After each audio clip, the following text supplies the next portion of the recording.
They built systems long before the word system was used. Mutual aid in Black communities was not charity, it was structure.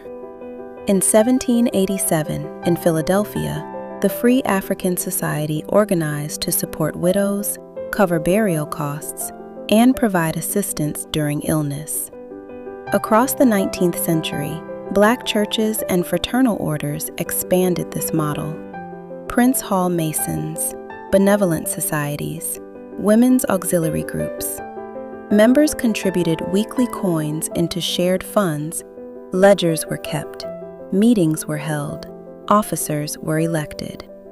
This was governance inside exclusion. After emancipation, as segregation hardened, mutual aid networks multiplied. Black farmers pooled tools and labor during harvest. Teachers in underfunded schools shared housing and food. Women's clubs raised money to build libraries and classrooms when public funding bypassed their communities. Credit circulated hand to hand when banks refused loans. During the Great Migration, these networks scaled.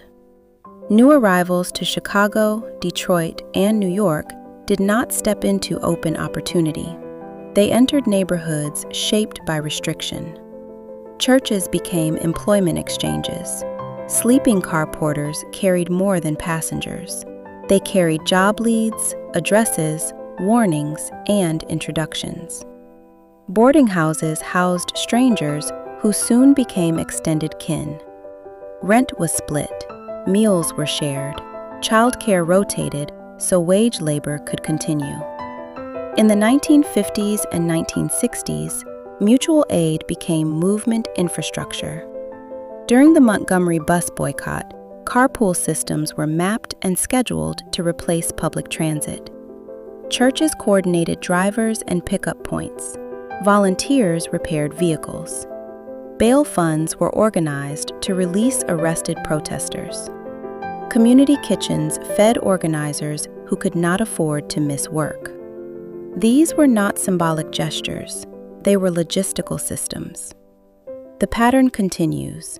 After natural disasters, during public health crises, when formal institutions stall or exclude, communities pool resources, track needs, and distribute support through networks built on trust. Mutual aid is not new. It is not spontaneous. It is an enduring architecture, built quietly, maintained consistently, and activated whenever survival requires coordination. It is one of the oldest infrastructures in Black American history.